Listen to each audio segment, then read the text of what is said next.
En general, digamos, los proyectos son diversos, pero nace un poco de la manera que dice la palabra, que son como microideas. O sea, así nace un proyecto en general. Y después de esas microideas, hay como una instancia de una, siguiendo como la idea de micromaterialización. Uno ya tiene que empezar a como materializar de manera mínima, a veces se materializa mucho escribiendo, como dándole ya forma con la palabra. Y después, a mí, digamos, en la forma en la que yo hago como este proceso, tiro cosas, empiezo como a materializar a través de la palabra como eso y después empiezo como a ordenar. Pero en general casi siempre empieza como una especie de mapa muy desordenado de cosas. A mí en particular, cuando son proyectos como más personales o colectivos en los que participo ya activamente, no como alguien que me contrata para que yo escriba para ellos, sino como alguien que me dice, che, tengo este proyecto, o che, he visto tal cosa, unamos las dos cosas y hagamos un proyecto. Bueno, cuando son así siempre, digamos, como que intento que eso sea cosas que me den como satisfacción hacerlo. Porque bueno, hay como una trampa a veces, porque una vez dice, bueno, no, yo quiero hacer este proyecto, quiero salir, entonces empiezas como a forzar las cosas y después que estés trabajando en algo que vos decís, oh, bueno, me he metido acá y ya he firmado esto y es un año con esta tortura, digamos.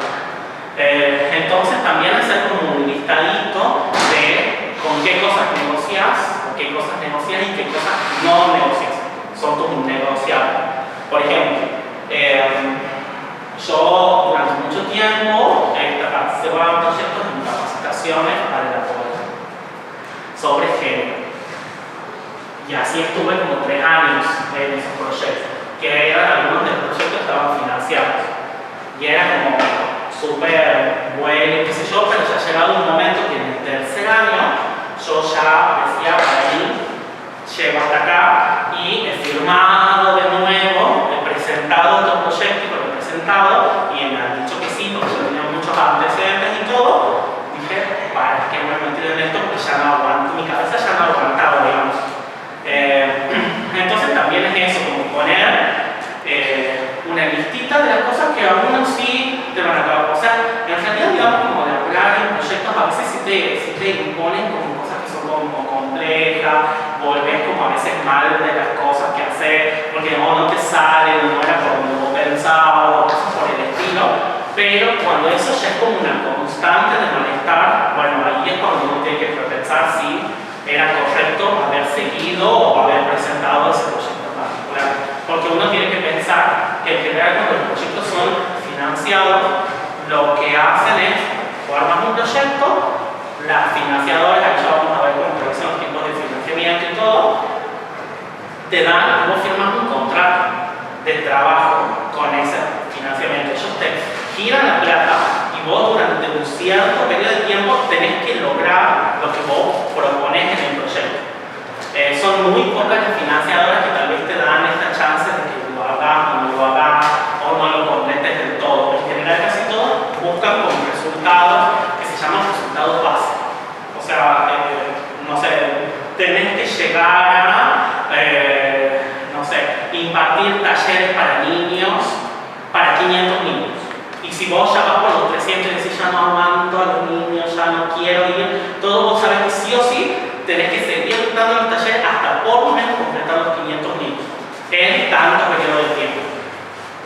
Entonces, bueno, ahí también es como cuando uno empieza a acomodar esas ideas, también darse cuenta que uno tiene que sostener eso. Porque a veces me pasa mucho, y no es por crítica, pero me pasa mucho con la comunidad de artistas en particular, que empiezan así como, sí, lo hagamos, y se empiezan a desinflar ahí como en el camino. Y bueno, y eso también lo que pasa es que cuando trabajan en equipo, el que se desinfla carga con el peso al otro que sigue, y a veces, bueno, es como muy complejo eso. Bueno, como podemos decir, los objetivos de hoy serían, bueno, como comprender que es una convocatoria y conocer los tipos como comunes de lo que son convocatorias, aprender a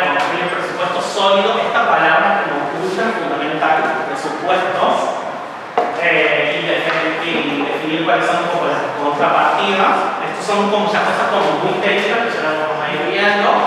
Identificar qué esperan los financiadores, o sea, quiénes son los que van a poner la palanca para que ustedes hagan el proyecto. Y bueno, obviamente tener algunos mejores y explorar algunos recursos prácticos para rastrear convocatorias culturales y cómo escribir un proyecto. Bueno, sé que es como muy ambicioso. Sí. Pero bueno, a mí ese es el desafío ese. Bueno, una convocatoria en general es un llamado público que se hace bajo determinadas características. Los concursos que a veces salen, como por ejemplo de la municipalidad, es una convocatoria. Bueno, eso digamos son convocatorias de concursos, o sea, es como el sistema de concursos, se presentan determinadas personas y hay un ganador, y ese ganador se lleva plata, o hay una lista de 3 personas, los 3 mejores, y esas personas se llevan diferentes montos de plata. Y bueno, y ahí está la idea de adquisición.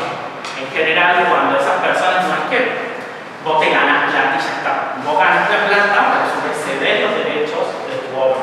Esa persona adquiere, por eso se llama adquisición o premio a adquisición. Vos salís ganadora, pero tu obra queda al acervo de la persona que organiza eso. A veces son fundaciones, a veces son museos, a veces son empresas.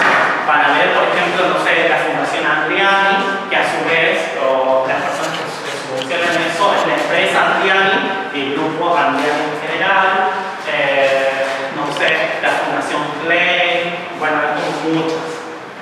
Y eso lo que hacen es, ustedes se presentan en ese concurso y si ganan, ustedes les dejan la pieza a esas personas y esas personas a cambio le dan una determinada cantidad de dinero. ¿Cómo buenas? Bueno, pero básicamente, como ya les dije, no les iba a hablar como de ese tipo de convocatorias porque está, por el momento, en estos 4 años que vas a durar este tipo de gobierno, están medio paradas. Entonces, la gente está empezando a apuntar a otro tipo de convocatorias que son como más internacionales, o becas de fundaciones, o ONG, o becas de universidades, embajadas o empresas filantrópicas.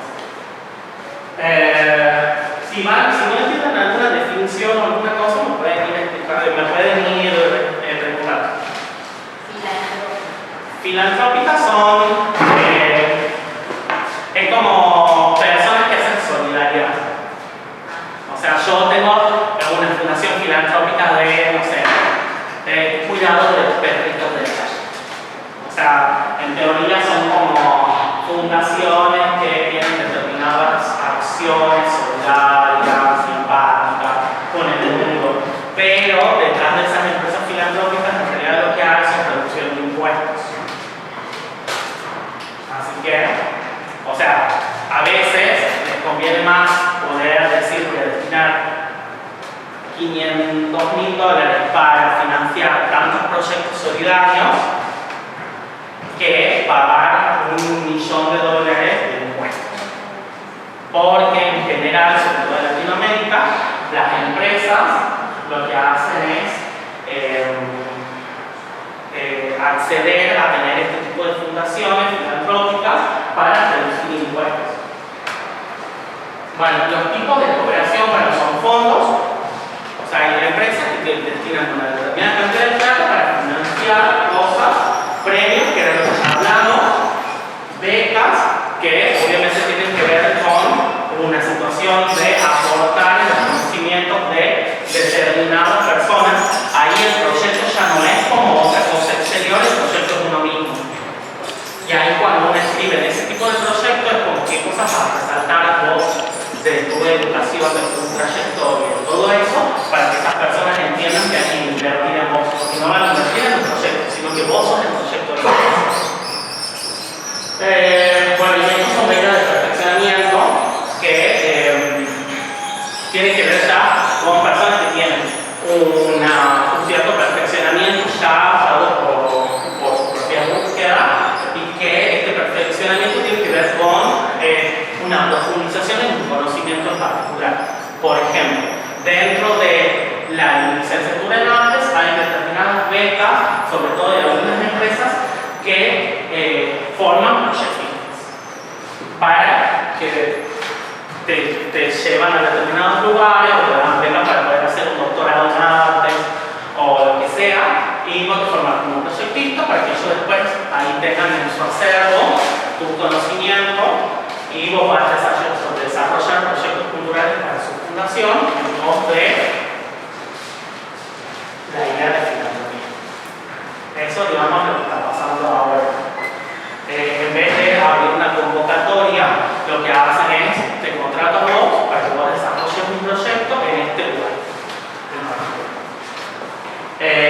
Y después, bueno, ahí los enfoques son diplomacia cultural, que tienen que ver con esta idea de filantropía, o desarrollo, que es como esta idea empresarial, comunidad más empresarial que eso. Por eso, digamos, también se va mezclando con fondos, becas, premios, becas de perfeccionamiento. Bueno, cuando sale una convocatoria, ustedes ven la convocatoria, esto es lo que tienen que agarrar su agenda, su papelito, su blog de notas del teléfono y apuntar estas 5 cosas. Fecha de cierre. Eso es fundamental. El monto, o sea, cuánta billulla le van a dar para desarrollar eso. ¿Cuál es la duración del proyecto? ¿Cuáles son los requisitos? O sea, por ejemplo, dentro de los requisitos a veces es que sean personas nacionales o personas de Latinoamérica y el Caribe, o que puedas acreditar el idioma, o no sé, bueno, de requisitos hay 50 millones de requisitos diferentes según las convocatorias. Y los costos no financiables. Los costos no financiables son específicamente qué es lo que vos, como capital humano, vas a aportar al proyecto que vos presentás. Eso es como lo que se define como costos financiables. Y en la fecha de cierre en particular, y esto es como hablando con otras personas que escriben proyectos, nunca llegan en los últimos 3 días del cierre de la convocatoria. Porque ahí reducen el 50% de la probabilidad de quedar. Porque cuando vos sos, vos haces como el primer filtro de elección de los proyectos, en general las carpetas te van llegando. Cuando a mí me ha tocado ser revisor de proyectos, para una financiadora, por ejemplo, te van llegando. O sea, por ejemplo, abres la convocatoria en 2 meses. Y en la primera semana, con mucha suerte, puede llegar uno. Y en las siguientes semanas 2 y 3 van a llegar 3 o 4 proyectos. O sea, que no te llega ahora después de la fecha de cierre. En general, digamos, cuando son como convocatorias que ya son como más internacionales o nacionales, se prevé que el primer filtro, que son, digamos, como los contratados para filtrar, digamos, los requisitos y todo eso, te los van mandando a medida que van llegando. Entonces uno va mirando con más amor los que llegan primero, y después, el último día, que en general casi todos esperamos mandar la convocatoria, te llegan 100, y ¿qué es lo que vas a hacer? Lo filtras por palabras clave. Ya no lo lees, porque es imposible que en 48 horas vos leas 100 trabajos. Entonces lo que haces es decir, bueno, la financiadora busca estas palabras claves como, no sé, ecología, cultura, feminismo, no sé cómo. Ajá, claro, así. Eso. Entonces, ahí hay como menos chance, porque también tenés que tener como mucha cancha para escribir el proyecto, para saber o poder definir según tu lectura de la financiadora. Sí. Son unos filtros que normalmente usa la gente de recursos humanos, estoy dando la misma verdad, que lo que hace, por ejemplo, si están buscando un diseñador UX, UI que sepa Figma y estas 3 herramientas, que un ejemplo, ¿entendés? Y vos mandas y vos sabes eso, pero no pusiste que sabes de eso, automáticamente te descarta. Entonces no llega a la persona física, por más que vos tengas un súper desarrollado CV, si no usaste eso no va a llegar a entender. Claro, porque ellos buscan 3 características y vos tenés 2 de las 3 o una de las 3. Y por eso lo que dice, digo, por ejemplo, si estás pensando en ecología y demás, tu proyecto debería decir más o menos las palabras que buscan como para... Claro,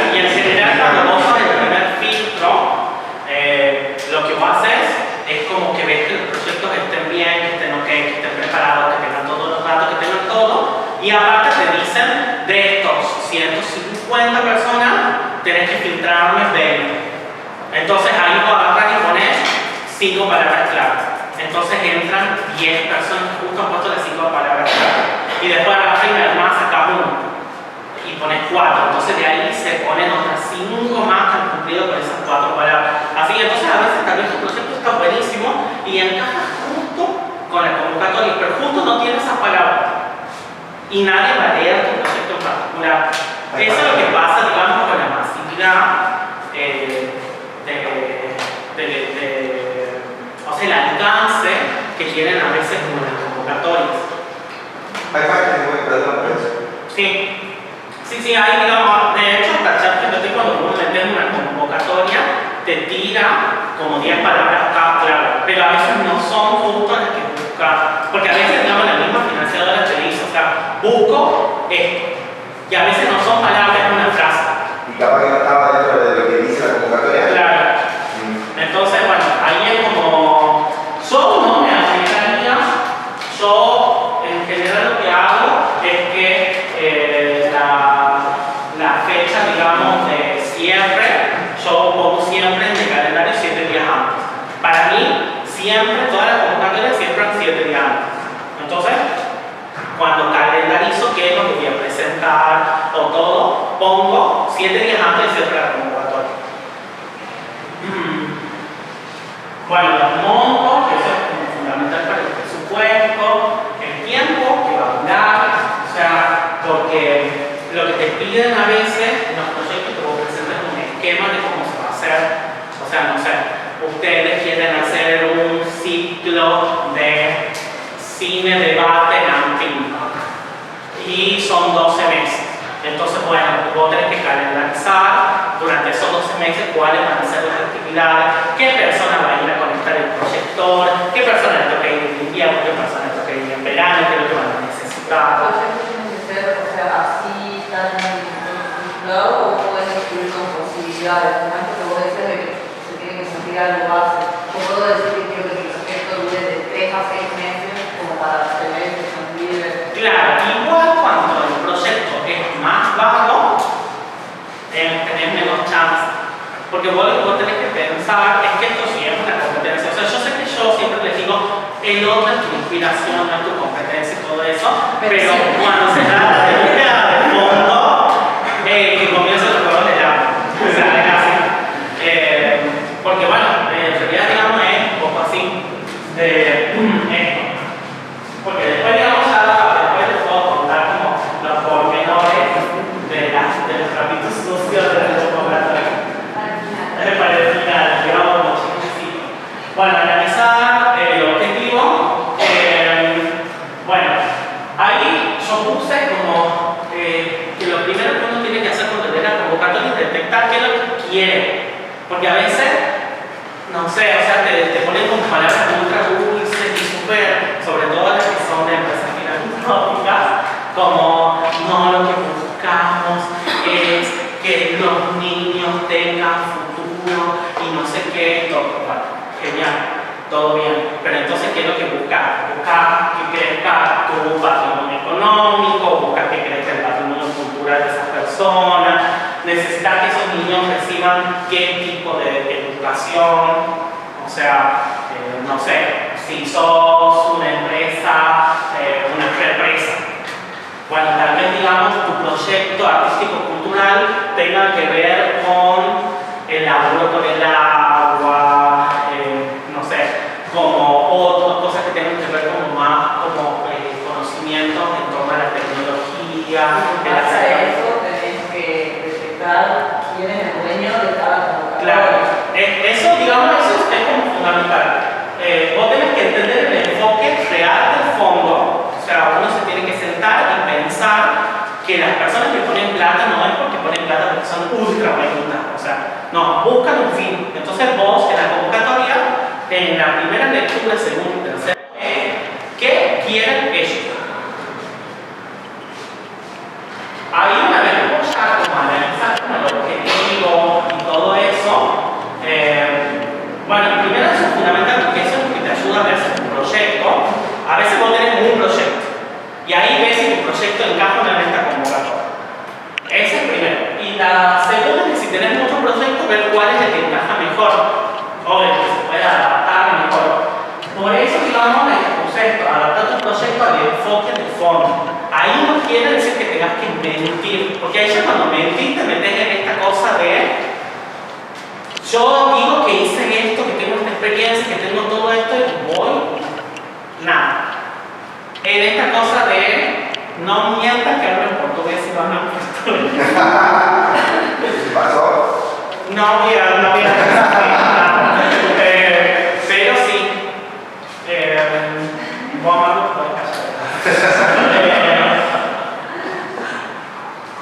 bueno, eso. O sea, intenten como adaptarse al proyecto a algo que sea lo más sincero posible con lo que ustedes hacen, son y todo. Bueno, criterios de elegibilidad. Esos son como otros criterios que en general ponen los fondos. Bueno, tiene un tipo de organización, si son personas individuales, si para financiar a colectivos de artistas, si tienen que tener personería jurídica, si tienen que tener una asociación con una personería jurídica, bueno, todo eso. La nacionalidad. Eso es fundamental, porque a veces pasa muchas veces que la convocatoria encaja con todo, pero tenés que ser colombiano o tenés que ser mexicano. La única forma ahí ya es como usar otro recurso, que es asociarte con alguien de México. Pero obviamente ahí tiene que ver ya con la trayectoria que vos tenés de si tenés el contacto ese. Porque aparte también tienes que darse cuenta que la persona que va a recibir el dinero es la persona de la nacionalidad que quiere. Entonces, si ustedes han tenido un día, o sea, así como, no sé, una cita en Tinder con un mexicano, y vos decís, no, y a él, todos tienen que saber que a la Yuya se le van a dar al mexicano, y si el mexicano desaparece, cargaron ustedes porque están comprometidos con el nombre. Bueno, también trayectoria mínima, a veces tienen que ser proyectos como les dicen, como proyectos vírgenes, o sea, como proyectos que nunca han salido a la luz, o proyectos con trayectoria mínima, trayectoria avanzada. A veces te piden que vos ya tengas como un piloto del proyecto funcionando o una prueba de ese proyecto y te piden que vos digas como cuáles fueron los resultados. O sea, no, a veces no importa. Cuando hablo del proyecto virgen, hablo del proyecto que no haya sido elegido y puesto a prueba, pero Claro. haya sido enviado. Claro, sí, de enviado puede haber sido enviado para todo el mundo. El tema es que a veces te piden la idea de innovación en el proyecto. Bueno, los montos, eso es fundamental, vivo poniendo montos, porque a veces también pasa que te dan un determinado monto y a veces uno dice, ah, no, son $10,000 y voy a poner que quiero comprarme una Sony no sé cuánto, y no sé, o sea, todo, y después se te va el presupuesto para decir, ah, el costo para comprar todos los materiales me han dado, pero ahora no tengo un peso para pagarme un avión para viajar donde tengo que viajar. O sea, eso. ¿Y cuáles son los gastos permitidos? Eso es fundamental. Un gravísimo error de las personas que se apuntan a poner gastos no permitidos. A mí me pasó con las becas del Fondo Nacional de las Artes, que eso es como una ganas de ahorcar a los artistas, que piden, por ejemplo, becas de movilidad, pero ponen materiales. O sea, vos pedís una beca de movilidad, que es una beca que vos decís, quiero ir a España a hacer un curso. Bueno, la beca de movilidad te cubre la movilidad, no te cubre ni lo que vas a comer, ni el hospedaje, ni la cámara que vos querés cambiar. No te cubre eso, te cubre la movilidad. Entonces uno no puede apuntarse a una beca de movilidad con otras necesidades. O a veces pasaba mucho en el Fondo Nacional de las Artes cuando ponían la convocatoria y eran personas que solicitaban materiales, pero como materiales te ponían, quiero hacer una muestra. Y te ponían el costo de la galería, del alquiler de la galería o del lugar, el gasto del vernizaje, y todo eso, y es como que son materiales. Eso tiene que ver con gastos de difusión. O sea, eso es otra beca, digamos. Entonces, bueno, ahí también es como ver como cuáles son los gastos permitidos. Eso es como fundamental. Y bueno, y ahí si no cumplís con alguno de estos, es o buscas a alguien para asociarte y o si no evaluar, no aplicarlo. Decir, bueno, ¿Cómo está criterio que están impuestos en general en las convocatorias? sí, casi en todas te dicen cuál es la nacionalidad, cuál es el monto que te van a dar, cuál es el tipo de organización a la que está destinada. Ahí, digamos, en la organización también hay el tipo de personas.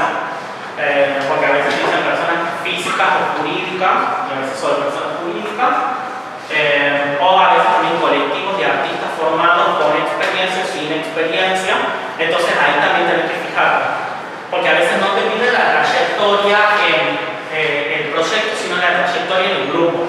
Entonces, no sé, ustedes se quieren presentar como periferia para un proyecto. Entonces, lo que van a poner, y si les piden trayectoria, van a poner la trayectoria de periferia.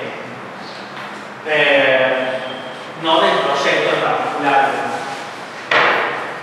Y ahí hay otra. Bueno, identificar el formato y la extensión. Hay convocatorias que vos tenés que crear un usuario en la página, por ejemplo. La Amada Modelo, vos te tenías que crear un usuario con una contraseña y el formulario adentro de la misma página. Y hay otras que lo que te piden es el formato PDF, que es en general el formato que más se pide. Pero cada tanto hay algunos que te piden el formato Word y el formato PDF, o el formato Word, que casi ya no se usa, pero bueno, hay algunos que sí piden. En eso es fundamental, porque en eso, si ustedes no cumplen con las formas, quedan eliminados. Si te piden que vos pongas formatos PDF y mandas un Word, yo veo el Word, no lo hago, chao. Porque también es, o sea, excepto que sean los únicos que se hayan presentado y la persona diga, bueno, sí le voy a abrir el Word si es el único, pero lo más probable es que no. Bueno, y acá la escritura. La escritura tiene que ser precisa. Tiene que tener frases cortas, tiene que ser claras. Y yo uso esta fórmula, pero eso no es algo que es así, sino que es la que yo uso, que por cada párrafo una idea. En general, lo que se te pide siempre es una síntesis del proyecto de 200 palabras. Bueno, el título sí tiene que ser atractivo, pero tiene que ser preciso. O sea, yo entiendo que a veces a nosotros, con este vuelo creativo, nos sale así como decir, así como, bueno, lo que buscamos es que los niños sueñen con imágenes posibles, todo, ¿no? Y es como, taller para niños, tal cosa. O sea, no dejen volar tanto la creatividad en estas cosas, porque el título es lo primero que uno ve cuando está abriendo el proyecto. Tiene que tener escritos los objetivos generales, o sea, como qué es lo que se quiere lograr en el plazo de todo, desde el inicio, el mundo y el desenlace del proyecto, y los objetivos específicos, que es como algunos lo pueden hacer cronológicos, o sea, por mes, qué es lo que se va a lograr, qué es lo que estás buscando todo hasta el final, o pueden ser específicos por temática. Eso ahí ya cada uno lo ordena como quiere, o a veces la misma convocatoria te va diciendo cómo ordenarlo. Y la fundamentación. En la fundamentación ahí es como súper importante que, aparte del aporte externo, que es cuando uno empieza a decir, bueno, necesito que la plata para hacer tantos viajes, necesito la plata para estos insumos, todo eso. Después también poner la motivación interna desde cuál es el trabajo que va a colocarse. Porque también hay otro error ahí ya como en la redacción de los proyectos en general, es que uno pide, y nunca dice qué es lo que vos pones como capital humano. Entonces ahí hay un error grande, digamos, porque las financiadoras quieren que los proyectos sean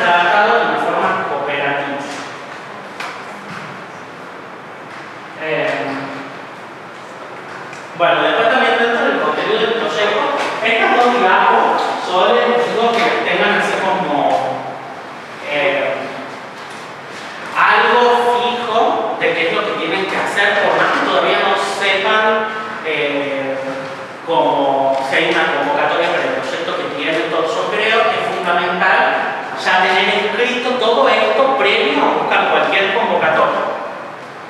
Y eso es cuando hablaba, digamos, me preguntaba, digamos, más el tema de la efectividad que vos tenés cuando te presentás y todo eso, bueno, tiene que ver justo con este orden y esta forma.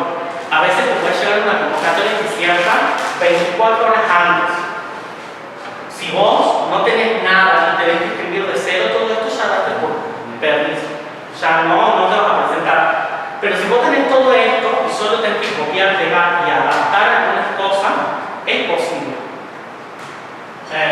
Sobre todo que hay como una estadística que cada 100 convocatorias que te presentás, solo quedas en uno.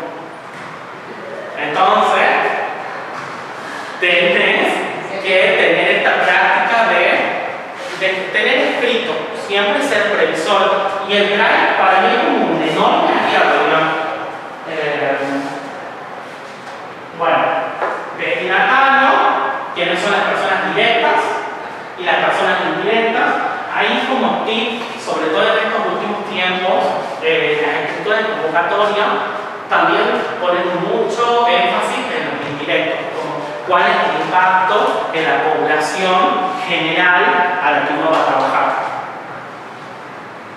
Bueno, trayectorias antecedentes, y esto es fundamental, avales y alianzas.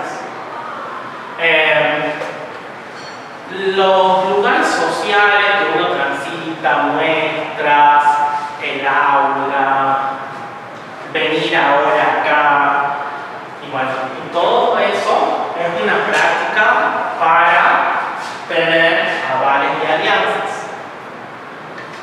Hay una cosa que yo sí veo como no sé si es un defecto, pero sí como medio un vicio de los estudiantes de arte, que no se memorizan los nombres de las personas, no prestan tanta atención al nombre de las obras, no, bueno, y todo eso es material simbólico que ustedes tienen en su cabeza para cuando salga un proyecto y me digan, no sé, necesito a alguien que labure con, no sé, te vamos a financiar una muestra en donde yo voy a ser el curador y necesito que sean mujeres que trabajen con la temática de orfebrería, cerámica, barro, cosas por el estilo. De todo acá, seguramente lo voy a elegir a Limón, porque Limón es la que trabaja con eso. Y así. O sea, como que uno tiene que tener en nuestra cabeza quiénes trabajan con qué cosas y prestar atención en eso, porque ahí están las alianzas.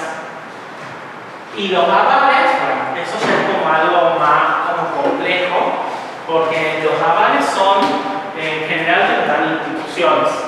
Y lo que dicen esos avales es como yo doy el aval de que esta persona va a realizar este proyecto o tiene los conocimientos o laburo conmigo y esta persona tiene la capacidad para desarrollar estos proyectos. Y esos avales a su vez funcionan como alianzas cuando sobre todo te piden que vos tengas personalidad jurídica y vos sos un artista individual. Entonces, ¿qué es lo que haces? Si tenés alianzas con David, ¿saben quién es David? Bueno, y los que no saben, tienen que averiguar. O la Fundación Infoto, o la Fundación Billon, o el Centro Cultural Burgués, o, bueno, hay un montón. La Fundación Andes, hay muchas. Bueno, esas personas son las que pueden dar no solo el aval institucional para decir este individuo es verdad o yo avalo desde mi trayectoria todo lo que esta persona está diciendo, sino también los que después te pueden bajar los fondos. O sea, le depositan en la cuenta a esas personas, vos haces una alianza con esas personas y decís, mira, yo voy a contratar de tu fundación a 5 docentes. Bueno, en cambio, no me bajan los fondos. O, no sé, yo voy a usar tu lugar físico y te voy a pagar un alquiler. Y así. Bueno, esas son las alianzas que uno va teniendo, uno tiene o debe tener para poder crear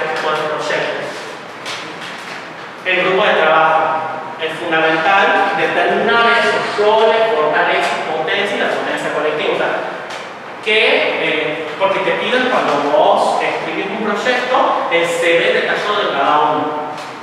Entonces, si hay alguien que se va a apuntar a desarrollar el proyecto, tienen que ver de poner en su CV estratégicamente que esa persona tiene los conocimientos para hacerlo. Si alguien va a hacer el diseño gráfico de todo, o la edición del libro, o no sé, lo que sea, bueno, que esa persona tenga los conocimientos o la mayor posibilidad de acreditar esos conocimientos para esa financiación. Y eso es como fundamental. Y ahí, ¿cómo van a hacer una amalgama entre todos esos conocimientos para desarrollar el proyecto? Bueno, la planificación de esos programas y tareas, eso es fundamental. Pepito se va a encargar de esto y lo va a hacer de tal periodo a tal periodo. Tal persona se va a encargar de esto y lo va a hacer de tal periodo a tal periodo. O sea, sí, siempre todo tiene que ver con ese tipo de organización. Bueno, y los recursos humanos, materiales y técnicos con los que se cuentan. Allí eso es lo que yo le digo. En el relato que ustedes hagan, no solamente tienen que pedir, sino tienen que decir, bueno, yo cuento con una cámara, voy a llevar esa cámara tanto para desarrollar este proyecto. Tal vez pueden pedir el trípode y las luces, pero ustedes ya ponen en sí su cámara para ese proyecto en particular. Eso funciona no solo también como capital humano, sino como capital material y también el capital técnico, que es como cuáles son los conocimientos y cosas que ustedes puedan hacer ahí. No sé, si van a prototipos para sustraer información en particular, digamos, sustraer me suena como feo, para tomar información de estadística para después, digamos, poder agarrar y desarrollar el informe final y que ellos digan, hemos financiado todos estos proyectos y estos proyectos han llegado a 15.000 niños de toda Latinoamérica. Bueno, todas esas cosas que son como los capitales técnicos, materiales, todo son los que también se tienen que poner.